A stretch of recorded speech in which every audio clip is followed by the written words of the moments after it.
predavanje, imamo predavanje na okviru dnevne enakosti spolov in se bomo malo posvetili predvsem spolnim pripravnostim v velikih jezikovnih modelih. Magistrsko nalogo bo predstavila Anka Super. Predtem bova pa z Martinom Justinom nekaj malega povedala še malo bolj o teoretskem ozadju, ki sem malo bolj teoretsko. Jaz bom naredila zelo kratek uvod v bistvu o vrednotah znanosti, to bi malo vidno, pa nekaj v vlogi žensk, mogoče malo premalo, to bi bilo lahko, ampak mogoče kje v diskusiji daš kaj rekla. Začela bi z enim citatom kolega Andreja Oleka o znanosti. Prav, v verjetnosti se vsi kdaj zaresno sprašujemo, kaj je to znanost in čemu služi, kaj je razlog njenega uspeha, pa tudi o tem, ali je napredek, da dobujemo znanosti res napredek. Skratka, znanost ni neproblematična, znanost, ki bi jo treba zgolj vzeti na znanje, kot to ni sestavni del skromnega človeškega sveta, tam nas nasili v premislek. In zdaj, v sodobni znanosti nekako se ljudje zavedamo, da je znanost vključujoč družbeni projekt, ki je zelo pluralen.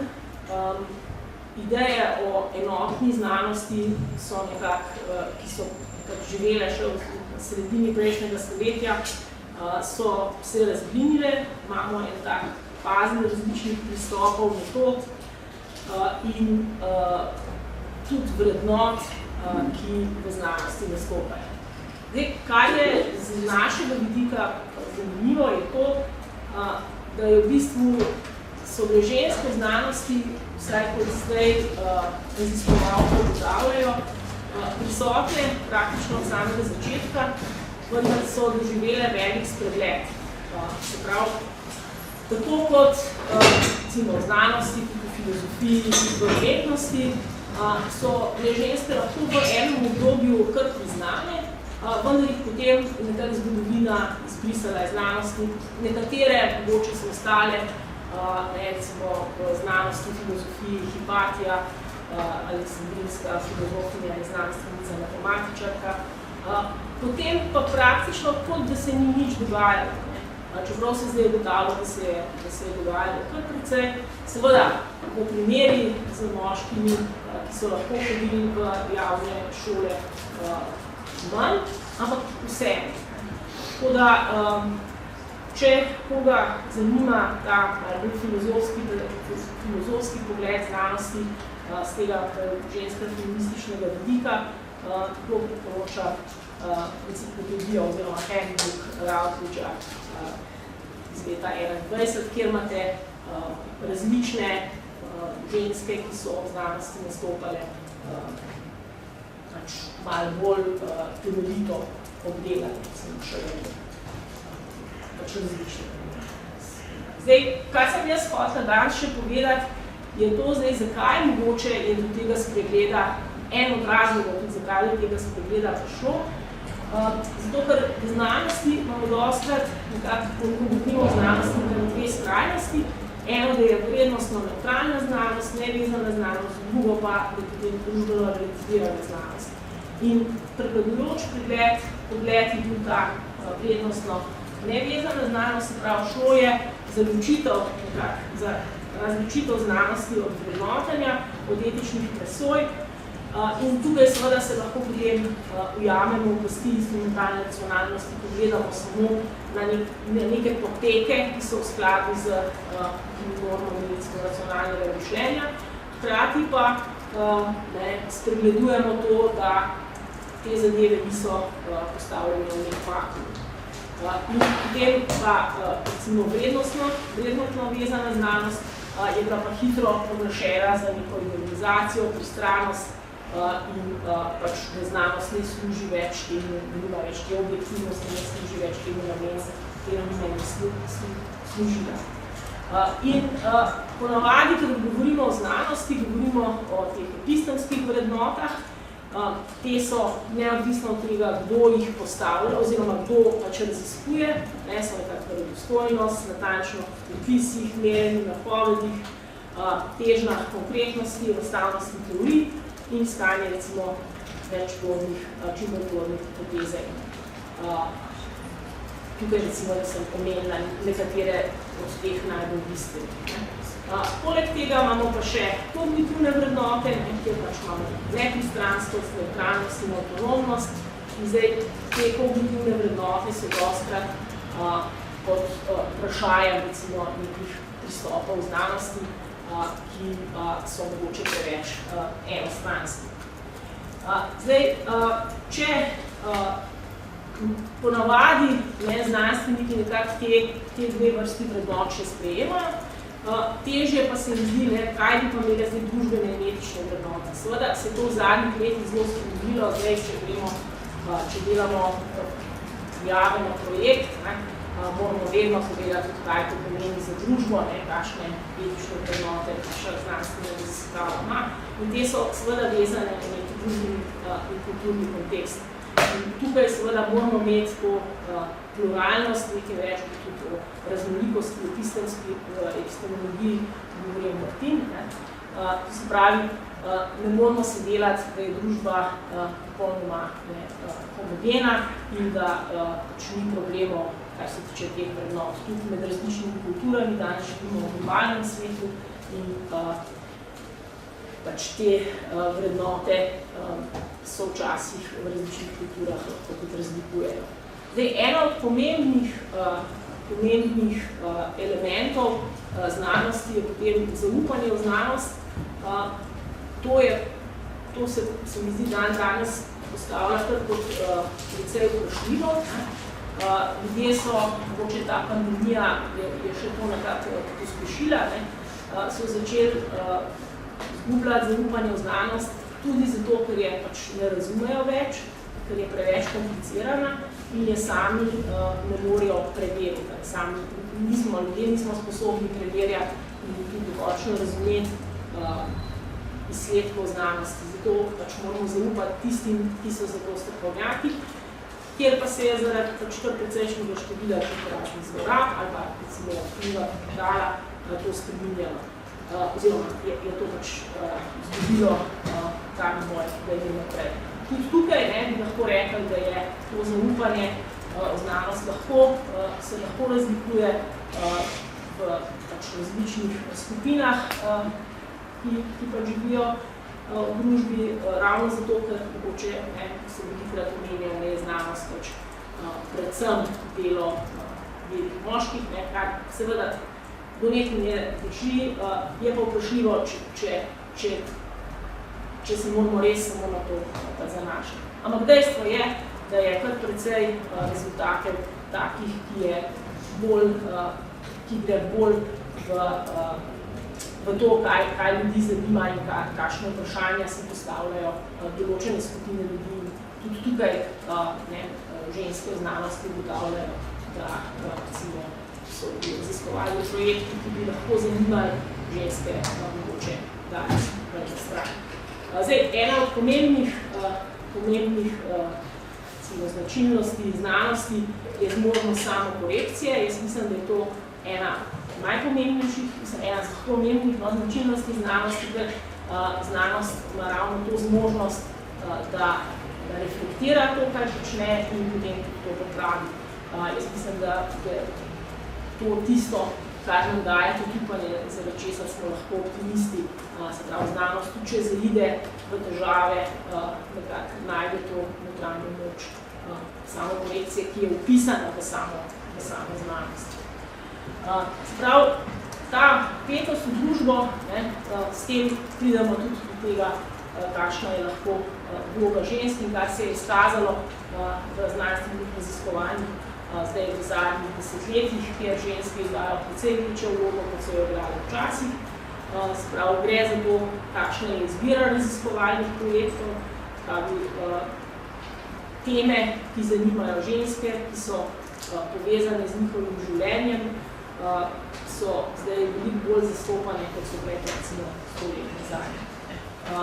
Potem je vprašanje tudi interpretacije rezultatov, se pravi, na kakšen način bomo rezultati interpretirali. Tukaj vidimo, da so lahko, da so včasih interpretacije odvisne od nekih predhodnih vrednot ali pa intuicij ali pa metafizičnih stališč, ki si jih dostikrat znanstveniki mogoče niso zavestni in potem se delajo, kot da je interpretacija empiričnih rezultatov tista, ki drži, ne da bi se zavedali svojih ozadnjih vrednot in intuicij, kjer spet lahko ženske imajo neko posebno vlogo. In seveda, te rezultati potem tudi vplivajo na družbo. Zdaj, znanost je vpeta v družbo na ta način, da tako država kot pač velika podjetja jemljajo rezultate znanosti kot tiste napotke, kako delovati. Tako da zelo težko rečemo, da bi bila znanost iz tega izvzeta in se more pač zavedati, da njeni rezultati lahko vplivajo na družbo. Zdaj, v zadnjem času je bilo precej govorjenja predvsem o umetni inteligenci, kot o tisti tehnologiji, ki zelo pomembno vpliva na družbo. Predtem pa mogoče bo spet, so pa to tudi raziskovanje o nevroznanosti, pri našem predmetu, bomo oboje tudi obravnavali in zato mogoče samo še par besed o tem, potem bom propustila besedo Martinu.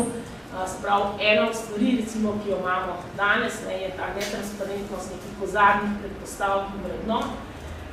In čeprav lahko dajejo vtis neke znanstvene nevtralnosti, so lahko pristranske, potem bo to osrednja tema Ankinega prispevka o spolni pristranosti v sistemih umetne inteligence oziroma v velikih jezikovnih modelih. O tem je kar precej govora in to se mi zdi, da je nekaj, o čemer pač je potrebno govoriti. Mogoče kot pač neka taka bolj ne spolno zaznamovana pristranost, ampak je nek občutek nekega nereflektiranja ozadnjih predpostavk, ki je mogoče v interpretaciji Wegenerjeve iluzije svobodne volje, kjer Wegener pravi, da imamo občutek svobodnega odločanja iluzija, ne vemo točno, na kaj se to zanaša, se pravi, je lahko nek čist, nek metafizično-teoretsko ozadje ali pa gre za bolj družbeno ozadje. In potem mogoče še, kot spet pač to umetna inteligenca, pripeljala, se pravi, prepoznavanje obraza, intenc, čustev, to so vse stvari, ki so lahko sicer zelo zanimive, je pa zelo vprašljivo, kako jih uporabimo, in te stvari zelo previdni o tem, o zaupanju, recimo, v umetno inteligenco je bilo v zadnjem času ogromno govora. Tako da, kadarkoli imamo nek znanstveni projekt ali pa znanstveno raziskovanje, se je verjetno treba vse vprašati, ali je to, kar počnemo skladno z vrednotami demokratične družbe, v našem primeru verjetno za zasebnost, autonomijo, političnost in odgovornost. Prav to so neki temeljne predpostavke, iz katerih izhajamo. In zdaj seveda se lahko nekateri sprašujejo, če bodo pa naše znanstvene odkritja ugotovila nekaj, kar gre v nasprotju s tem, ali potem moramo pa znanstvene odkritja vrti stran.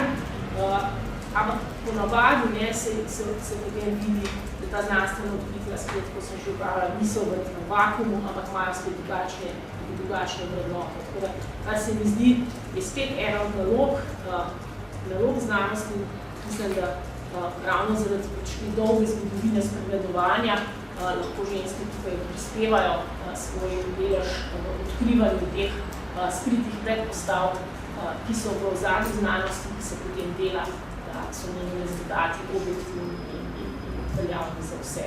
Tako da, to je bil sam tak kratek uvod, ki sem ga namenila, zdaj pa bo Martin prevzel nadaljnje.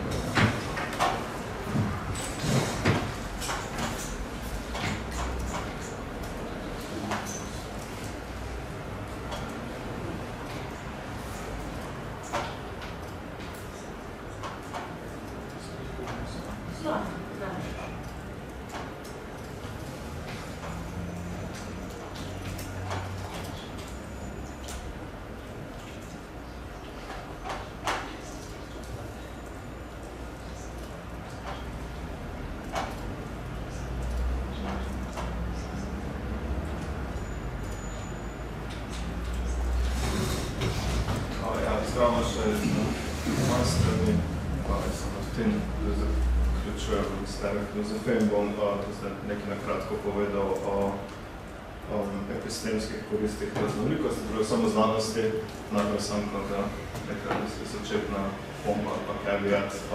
Imamo dobre moralne in tudi politične razloge za to, da pač oblikujemo tako pa drugače raznolike, predvsem demografske raznolike skupine v znanosti in pa so druge, ampak v tej predstavitvi bom probal izpostaviti nekaj specifične epistemskih koristi takih skupin. Se pravi, raznolikost v znanosti ali pluralizem, kakor je Olga že malo nakazala, je že dolgo prepoznana kot pomemben dejavnik uspešne znanstvene prakse. Recimo John Stuart Mill v svojem slavnem zagovoru svobodne volje izpostavil tudi to, da znanost v znanstveni skupnosti, ker znanstveniki bolj svobodno delijo svoje prepričanja, so nekako boljše po samokorekciji. Mogoče najbolj slavno je Paul Feyerabend v tej knjigi Proti metodi zagovarjal tako imenovan metodološki anarhizem, ker je trdil, da v bistvu je za znanost dobro, da ne postavljamo nobenih občih metodoloških ali pa epistemskih zahtev za znanstvene teorije, ampak pač pustimo, da znanstveniki delajo, kar želijo in pač se bo pri tej izmenjavi nekako teoriji in pač izkazale določene teorije kot boljše in potem iz bolj feministične tradicije, na katero se tudi Olga zvala Helen Longino je v tej svoji zelo vplivni knjigi trdila, da v bistvu raznolikost v znanosti, se pravi, da znanost delajo ljudje z različnimi vrednotami, predhodnimi prepričanji, pristranostmi, v bistvu prispeva k temu, da so naše znanstvene teorije na koncu bolj objektivne, ker se nekako pač izniči vpliv teh posameznih pristranosti. Nekako literatura, v katero bom jaz tukaj probal nekaj pokazati, je pa iz socialne epistemologije, ki se v bistvu v zadnjih desetletjih nekako probala bolj sistematično in podrobno ukvarjati za vprašanje raznolikosti v splošno v nekih skupinah, pa tudi za znanost, sledično. Tako da najprej bomo samo na kratko opredelil neko srednje pojme. Verjetno bom sam zelo na kratko nekaj povedal o teoretični kognitivni raznolikosti, verjetno do časa pa se bom bolj osredotočil na družbeno raznolikost. Se pravi, te tri pojme, ki sem kar omenil, teoretična, kognitivna in družbena raznolikost, so nekako osnovni način, kako se v tej literaturi govori o različnih tipih raznolikosti. Se pravi, če imamo neko skupino znanstvenikov, recimo je ta skupina teoretična raznolika ali pa so člani teoretične raznoliki, če zasledujejo različne teorije, predpostavljajo različne hipoteze, delajo znotraj različnih raziskovalnih programov, paradigam, pa imajo različne metodološke usmeritve. Ta skupina bi bila kognitivno raznolika, če so člani v njej, imajo različna znanja, prihajajo iz različne študijske poti za sabo, imajo različne zmožnosti, uporabljajo različne heuristike, pa imajo recimo različne vrednote, pa bi bila pa družbena ali pa demografska raznolika, če pač za njeni člani prihajajo iz različnih družbenih položajev, pa imajo različne identitete. Poleg tega imamo tudi različne koncepte raznolikosti, zdaj to ni najbolj bistveno, tako da bi samo mogoče na slajdu imate bolj tehnično opredelitev, če koga zanima, ampak se gre za to, da recimo, če si predstavljamo skupino ljudi, v kateri imajo pač posamezniki recimo različne religijska prepričanja, bo ta skupina egalitarno raznolika, če bojo različne religije, ki imajo te ljudje, recimo, če so muslimani, kristjani, kogakoli, če bojo zastopane v enakem razmerju, enako število muslimanov, število kristjanov. Ta skupina bo reprezentativno raznolika, če imamo neko referenčno skupino, pa recimo slovensko populacijo, bo neka podskupina, recimo člani slovenskega parlamenta reprezentativno raznoliki, če bo razmerje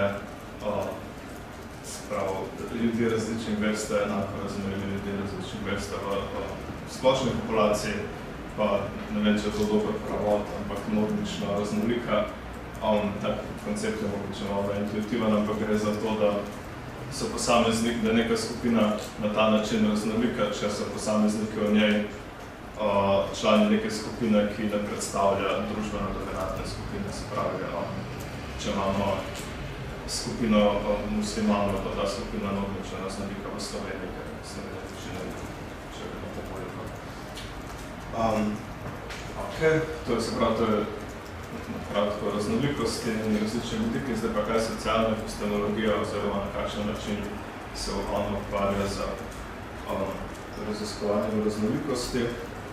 Skratka, gre za podvedo epistemologije, kot veje filozofije, ki se ukvarja z pridobivanjem vedenja, gre pa za to za raziskovanje družbenih vidikov pridobivanja vedenja in eno pod vprašanje v socialni epistemologiji.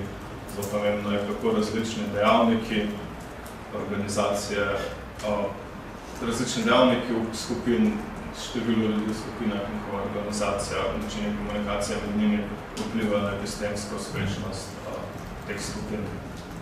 Recimo takšno klasično vprašanje, kakšno je idealno število članov porote v sodnem procesu, ali pa je recimo koristno, če znanstveniki v nekih velikih kolaborativnih projektih vsi dostopajo do vseh informacij ali mogoče bolje, če je ta pretok informacij bolj omejen. In z epistemsko uspešnostjo se ponavadi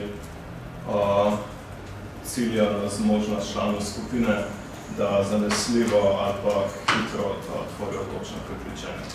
In potem zdaj za raznolikost v tem kontekstu se lahko vprašamo, če raznolikost članov skupine v kateremkoli od prejšnjih treh pomenov, če pomaga, da člani te skupine hitreje ali pa bolj zanesljivo tvorijo točno prepričanje.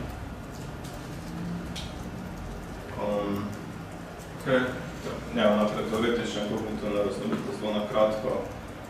Tukaj sem, to obstaja, verjetno, mislim, predvsem primerov zgodovine znanosti, pa tudi veliko študij, ki delajo take z računalniškimi simulacijami, to pokaže, ampak če se samo pogledamo nek tak fiktiven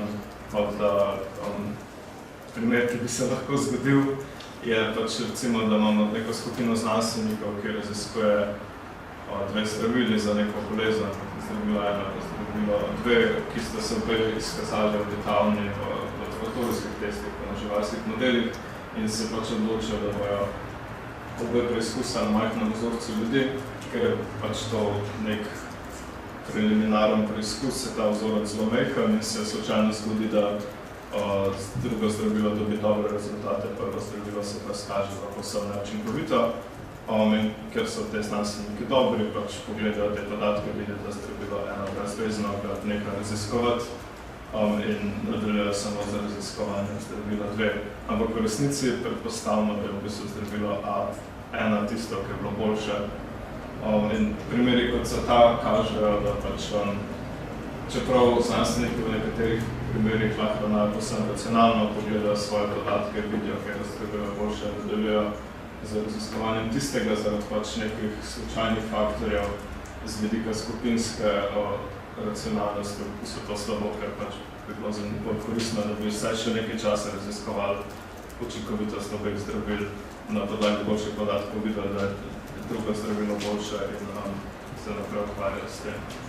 To je recimo en primer, ker je teoretična raznolikost pomembna, da kljub temu, da se to mogoče ne zdi racionalno za posamezne znanstvenike, znanstvena skupnost kot taka naprej raziskuje različne možnosti, da se razgleda takšnih primerov.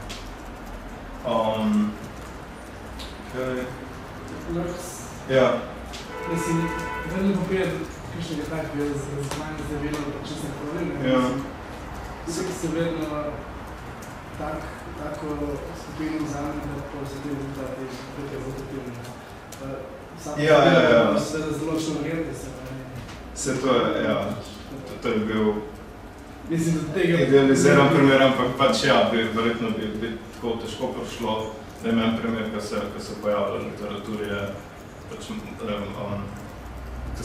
v 50-ih so obstajale dve hipotezi, kaj povzroča kako slovensko Padoping ulcer disease, se pravi pač to nekaj čere na želodcu in se v bistvu na podlagi zelo omejenih slabih podatkov zavrgli bakterijsko teorijo in pol 20-30 let v bistvu raziskovali samo teorijo, da kislina v želodcu povzroča to bolezen, čeprav pač ampak kakorkoli, jaz se strinjam, da pač so tudi phase 1 trials oblikovani tako, da načaloma.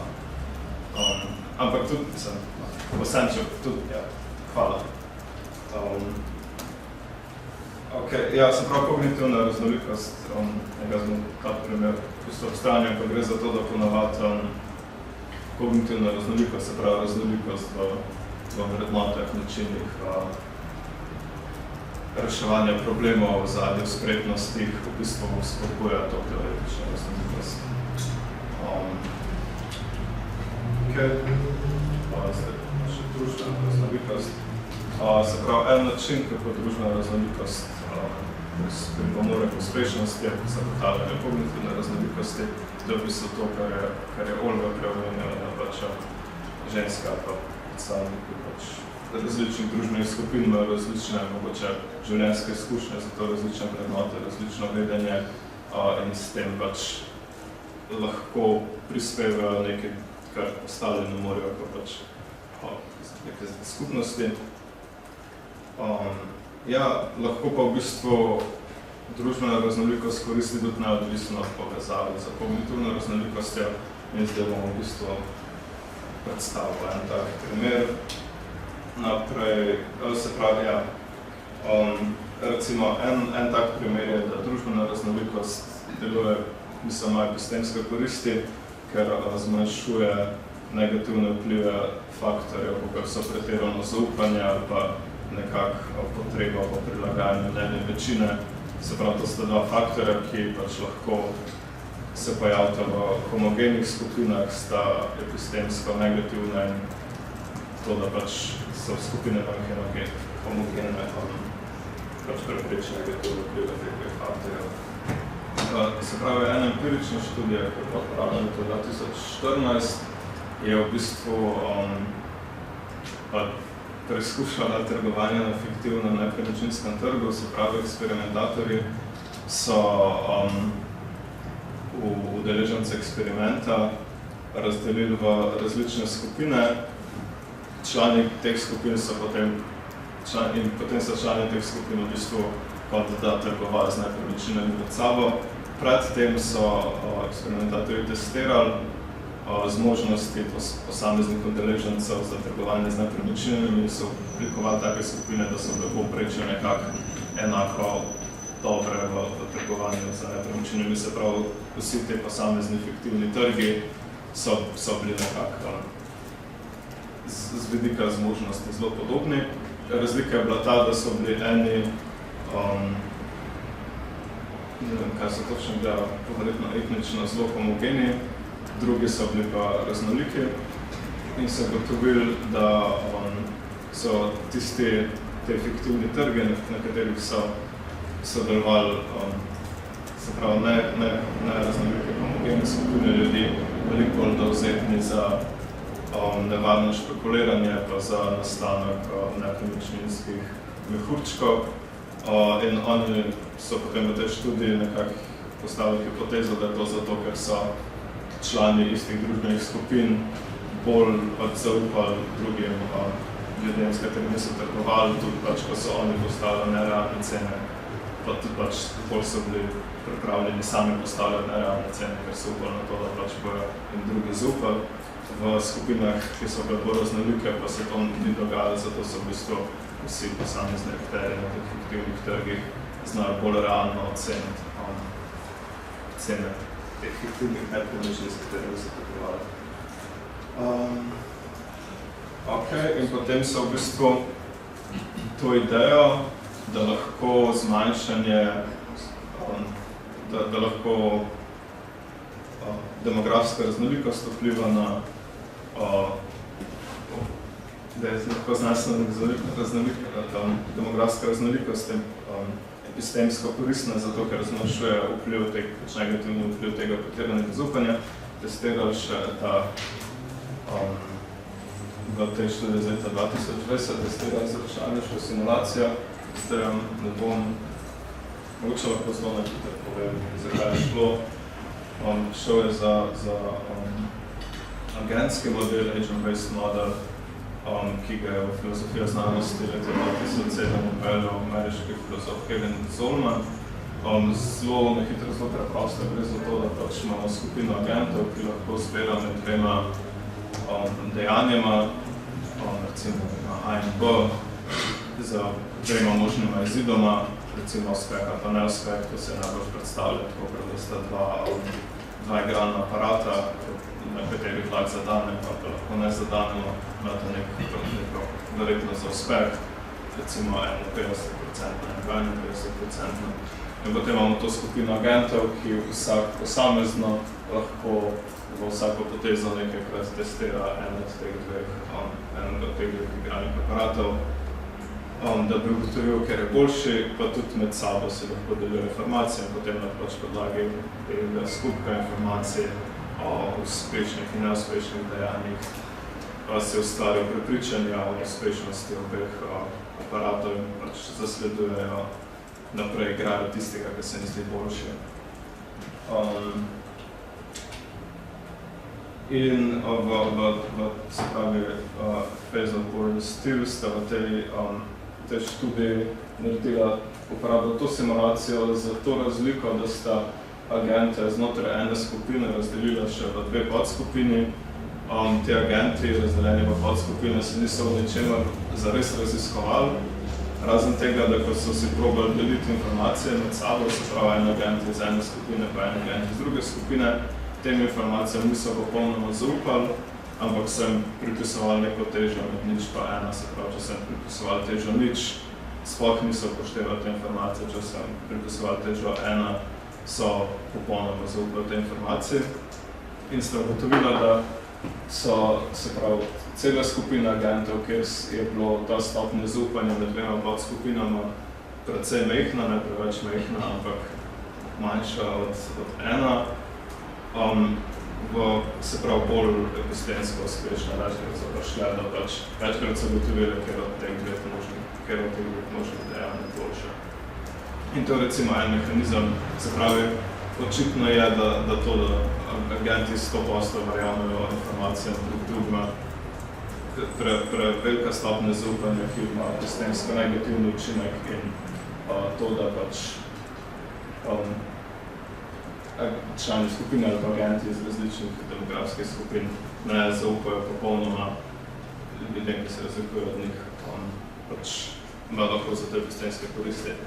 Zdaj, ne vem, mogoče se lahko o tem pogovarjamo, ampak meni se zdi, da to, da ljudje z različnimi identitetami v različnih družbenih skupine verjamejo ful drugemu, mogoče ni neki, kar bi to si želeli na dolgi rok ali pa bi hotel spodbujati, ampak ta študija pokaže, da je to nek mehanizem, preko katerega pač ima tudi demografska raznolikost lahko pozitivne epistenske učinke. Super, hvala. Zdaj pa predlagam, da bomo še kar naprej, vidimo pa na koncu diskusijo, tako da Anka izvoli.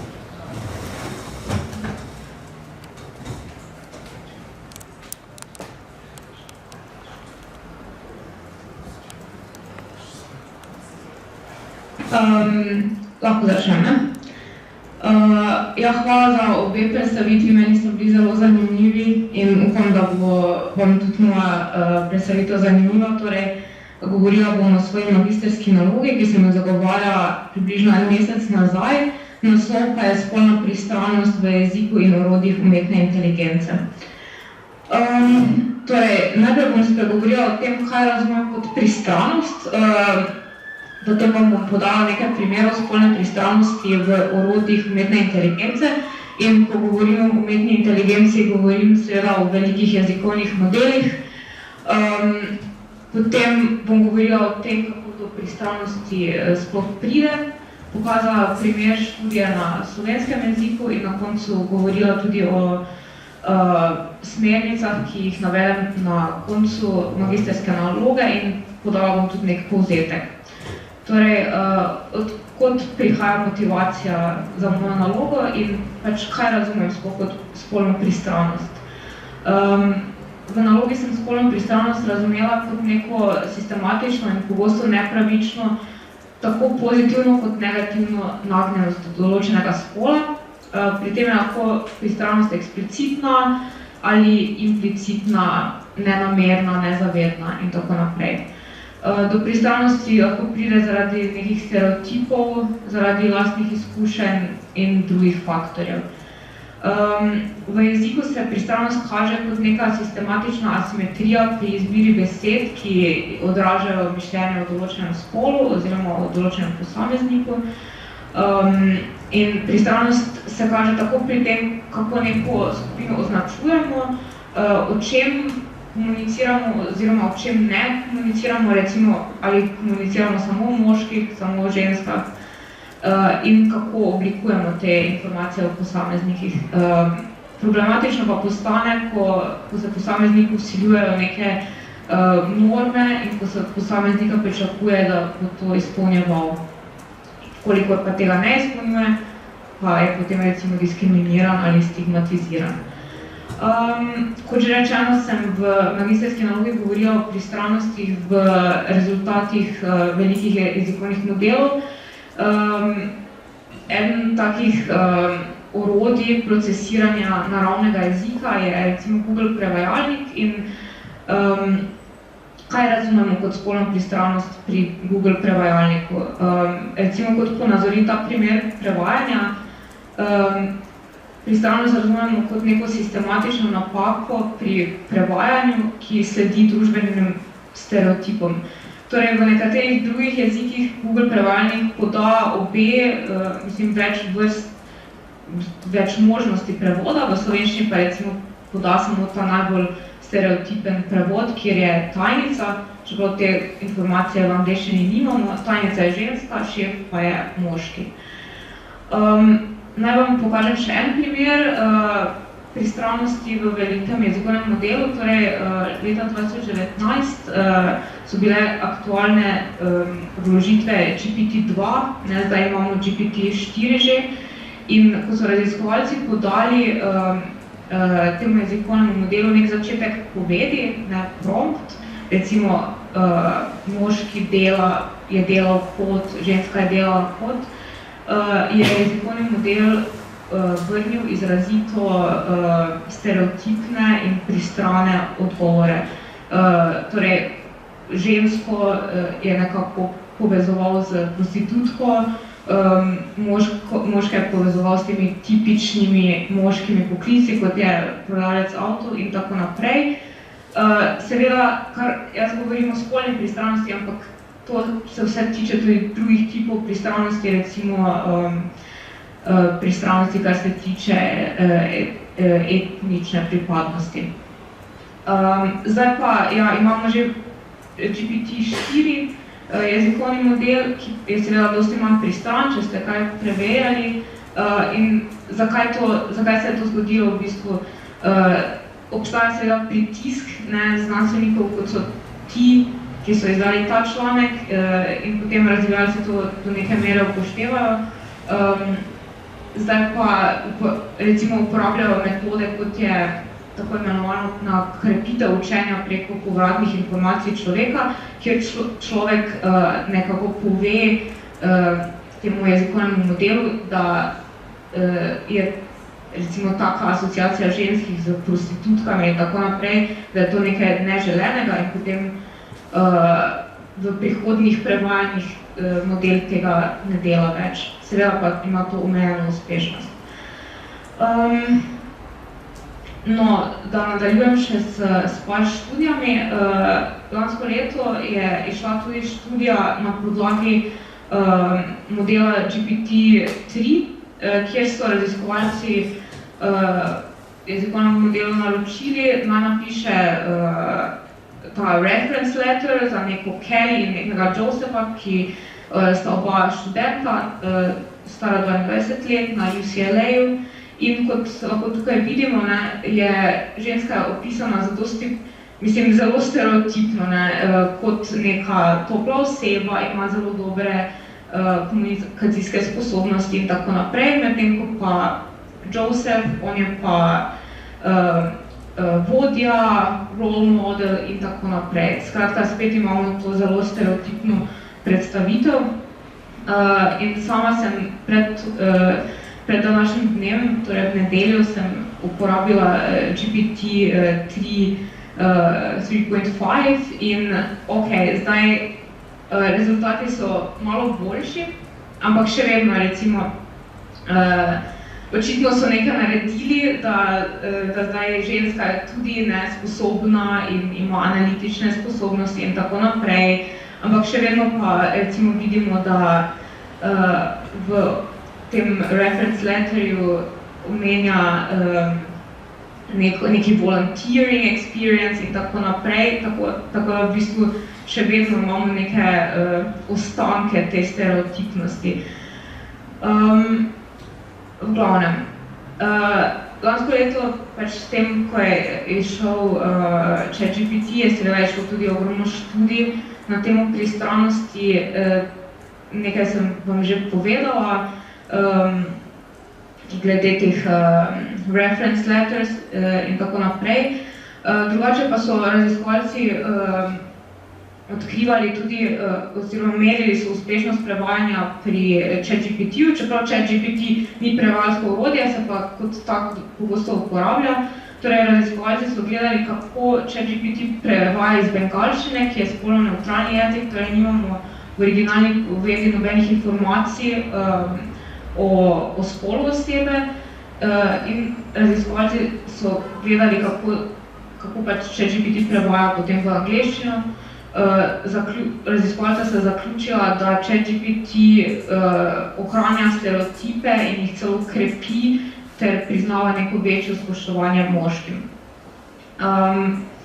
Recimo, študije na temo spolne pristranosti v teh orodjih merijo tudi pristranosti preko nekih standardiziranih vprašanj, torej orodji postavijo neko vprašanje in gledajo v odgovoru glede na nek standardiziran vzorec, ali je odgovor pristran. In v tej naslednji študiji pač raziskovalci ugotavljajo, da v bistvu ChatGPT na kar 30% vprašanj odreagira pristransko.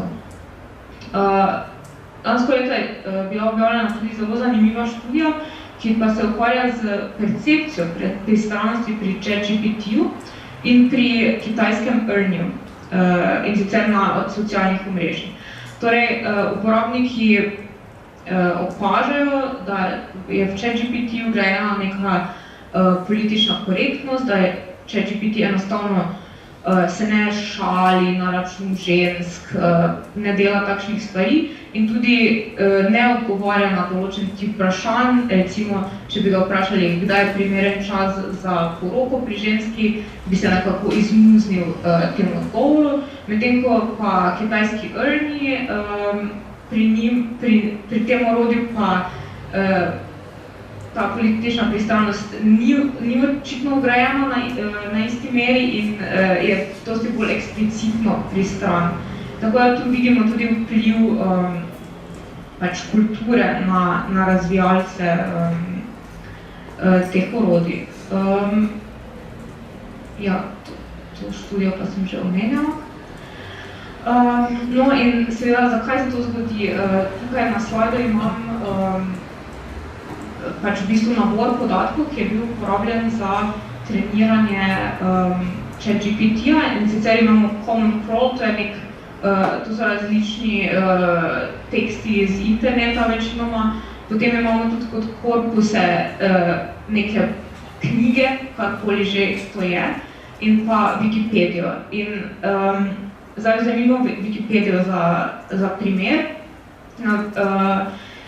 Recimo, obstaja dosti študij na temo, kako se predstavljajo ženske v Wikipediji. Torej, raziskovalci ugotavljajo, da je dosti manj biografij, da pač večina biografij se tiče moških, ženske niso v tolikšni meri predstavljene, ko pa so, pa se jih predstavlja z izrazito pristranim vokabularjem, omenja se zakonski stan, otroke in tako naprej in pač dosti velika količina tega teksta, kar se tiče žensk, je namenjena zunanjemu videzu in tako naprej. Torej, kar se pa ostalih virov tiče, pa obstaja ogromno študij, ki se ukvarja s tem, kako so ženske, mislim, nasplošno rečeno, ali govorimo o ženskah toliko kot o moških, odgovor je ne, na kakšen še način govorimo o ženskah, kakšne besede se uporabljajo recimo v bližini besede ženska. Raziskovalci ugotavljajo, da je zelo stereotipne, seveda pa je tudi pomanjkanje avtorstva žensk. Torej, to so večinoma, če bi potegnili črto, so to večinoma besedila, ki so jih ustvarile mislim, moški, še posebej moški iz Zahoda. Torej, kako se pristranost v teh korpusih sploh kaže? Kot sem že omenjala, kaže se na način enostavno stereotipnega govora o ženskah. Jaz sem tukaj vzela en primer dejansko iz literature, ko sem študirala filozofijo, nek tekst Fleka, čuti potrebo potem, da omenja, kako so ženske, se ukvarjajo z oblekami in tako naprej in enostavno niso na istem nivoju kot moški. Kaže se tudi recimo v raznih vidih, kot so SSKJ, ženska je tu opisana kot pač spet zunanji videz, reproduktivna funkcija, ženska v odnosu do moškega in moške seksualnosti. Ženska seksualnost se gleda na zelo negativen način in tako naprej. Medtem ko seveda, mislim, ni težko uganiti, da na moškega pa se gleda na absolutno drugačen način, zelo stereotipen tudi. In ja, poleg te pristranosti, ki se pojavlja v korpusih, pa je del razloga za pristranost tudi sama pristranost v dizajnu. Torej, v ozadju velikih jezikovnih modelov imamo tako imenovane vektorske vložitve besed, to so računalniški zapisi besed, ki jih razvijalci ustvarjajo preko teorije distribucijske semantike, torej pomen besede je odvisen od besed, s katerimi se v kontekstu pojavlja ta beseda. Torej, tu gre za induktivno sklepanje in potem seveda nas ne čudi, da če imamo korpuse, ki so pristrani, v ta način učenja pomena besed še dodatno pripomore k pristranosti.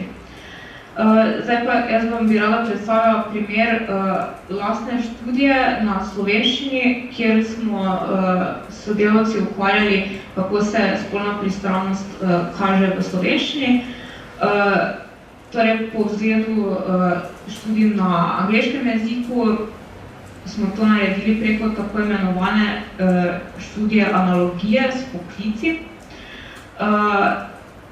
Prvo naj rečem, da te slovenske vložitve so bile naučene preko tega word-to-back algoritma, eden zelo pogostih algoritmov učenja vektorskih vložitev.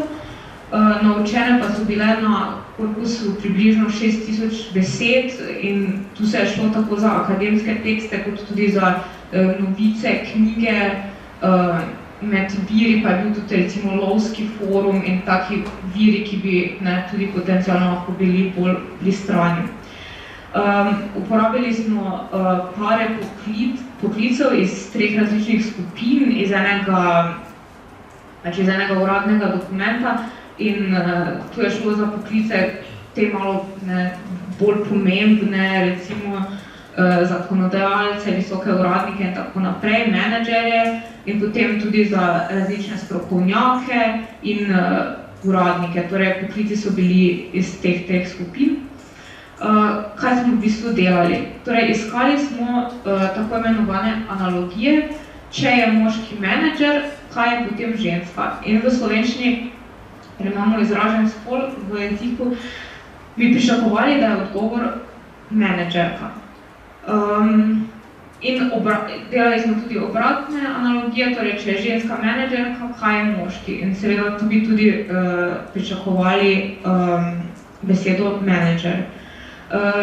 Torej, gledali smo v bistvu 10 prvih rezultatov, ki so najbližje temu idealnemu rezultatu.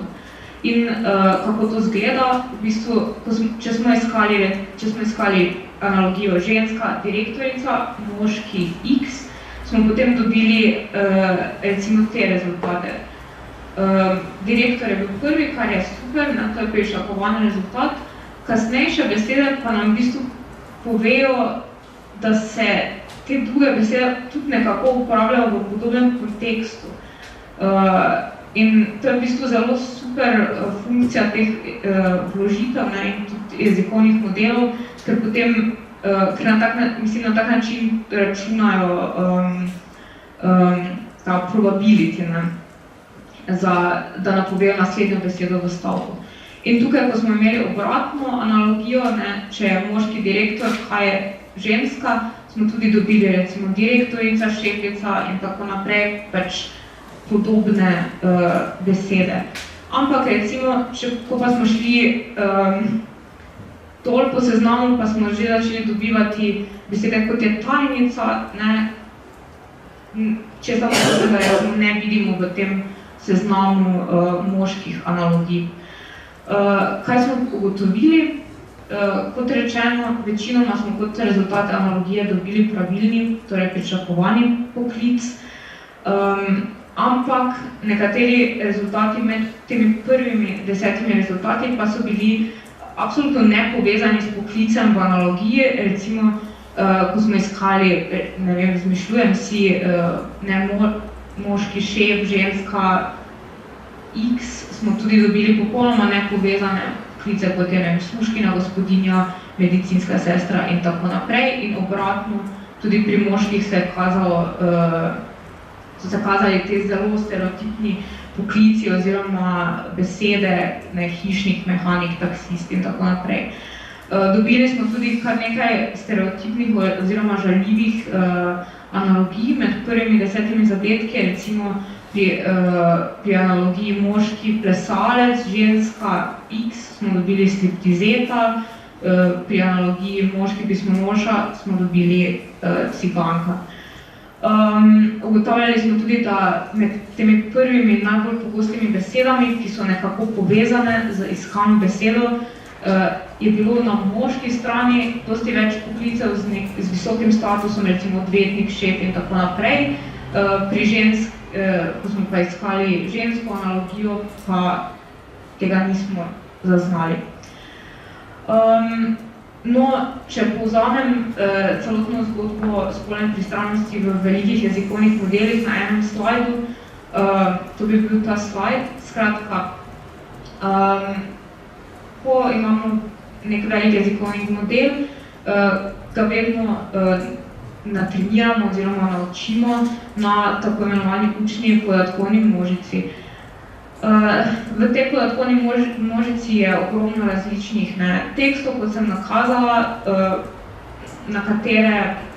v katerih pogosto ne najdemo niti govora o ženskah, najdemo stereotipen govor o ženskah in v tej učni množici pogosto tudi manjka ženskega avtorstva. Zato tudi imamo množico, ki je konec koncev zelo pristrana.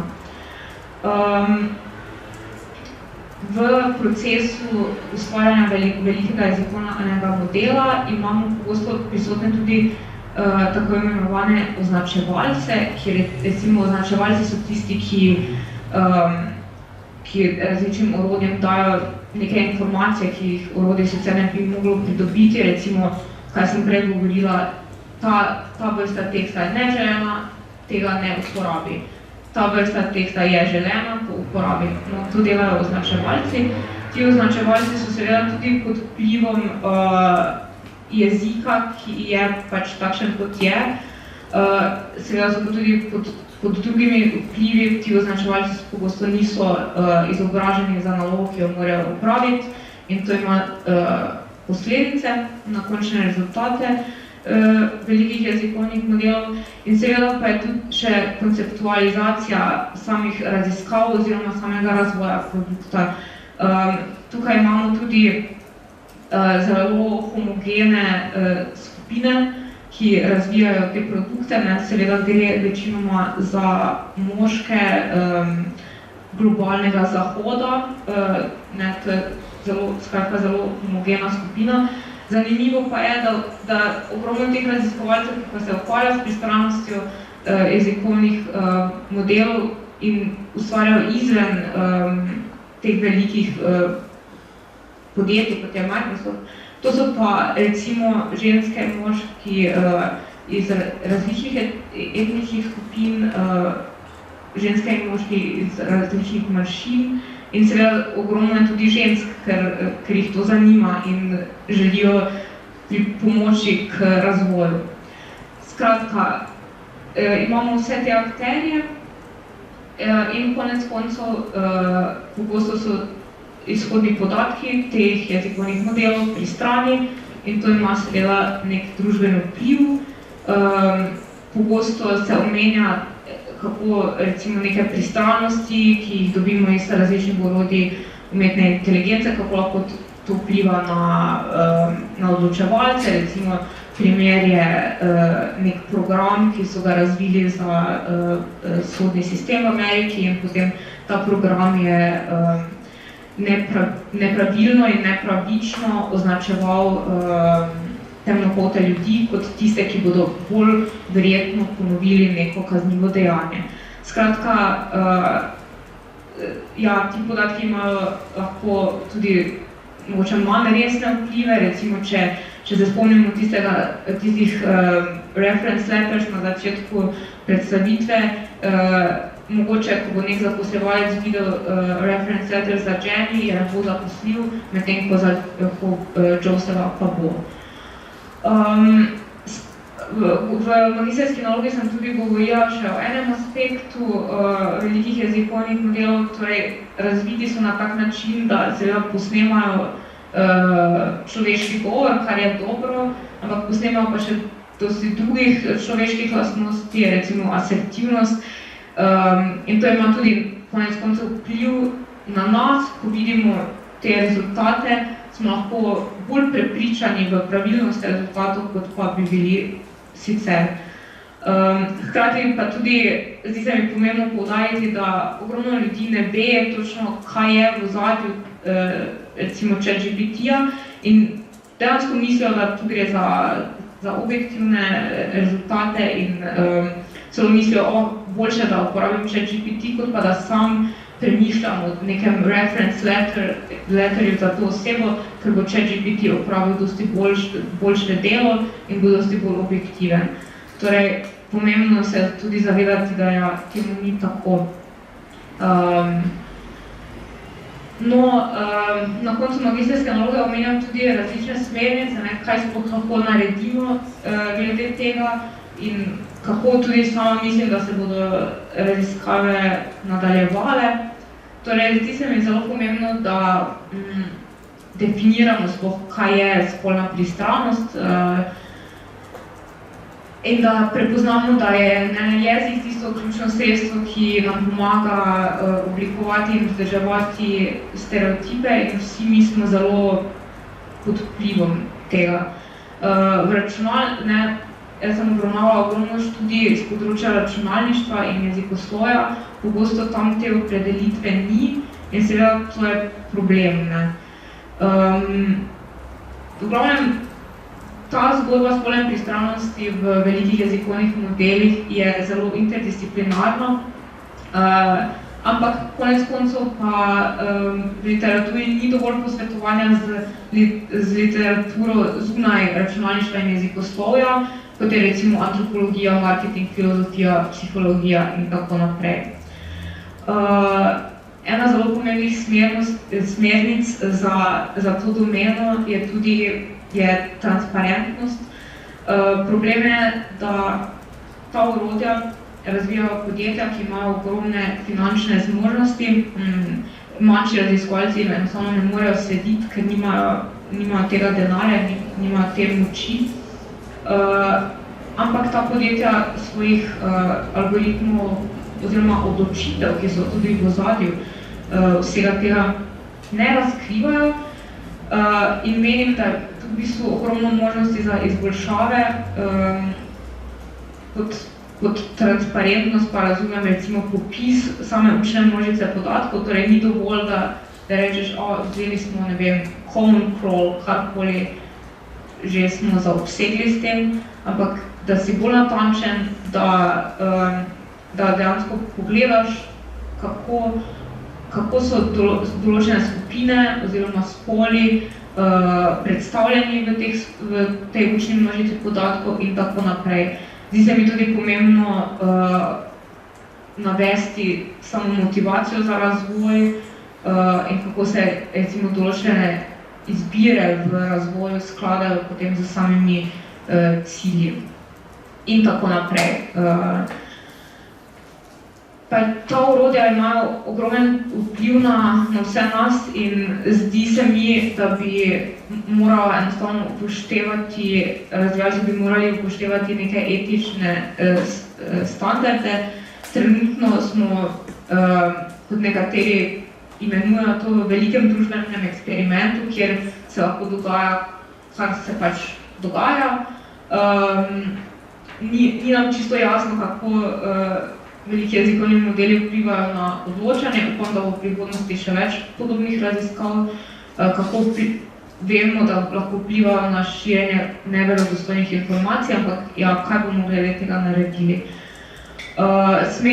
Smernice pa v literaturi pa omenjajo recimo, da bi se mogli tovrstni modeli držati načel, kot je največja dobrobit udeležencev, neškodovanje udeležencem, čim večja korist, čim manjše tveganje in tako naprej. Mislim, da in v samem razvoju in v skupinah, ki razvijajo ta orodja, in tudi v sami učni množici podatkov je potrebno upoštevati čim več različnih izkušenj in narediti ta razvoj orodij čim bolj vključevalni. Zato mi je bilo tudi zelo všeč ta predstavitev Martina. Mislim, da se to zelo dobro skupaj poklapa. Trenutno seveda gre za zelo zahodnocentričen razvoj, ne za ta anglosaški svet, v prihodnosti pa bi seveda želeli, da temu ni tako. In konec koncev, zdi se mi tudi zelo pomembno, da se ljudje izobrazijo na področju spolne pristranosti in drugih pristranosti v orodjih, ker to zadeva vse nas in ima na nas ogromen vpliv. Kako pa zaključujem magistrsko nalogo? Torej, zakaj do pristranosti pride? Imamo pristrane podatke, pristrane razvijalce, neke finančne interese, poenostavljanje in na koncu dobimo pristrana orodja, ki vplivajo na vse nas. Gre pa za zelo kompleksen preplet različnih dejavnikov. Mislim, da bi bilo potrebnega več interdisciplinarnega sodelovanja in zdaj v naslednjih mesecih pa bo zelo zanimivo spremljati tudi v bistvu prvo regulacijo na področju umetne inteligence, ki se bo zgodila prav v Evropski uniji in seveda s tem mislim na ta prihajajoči AI Act. Tako da živimo v zelo zanimivih časih in bomo videli, kaj se zgodi. No, to je to. Hvala za pozornost. Hvala.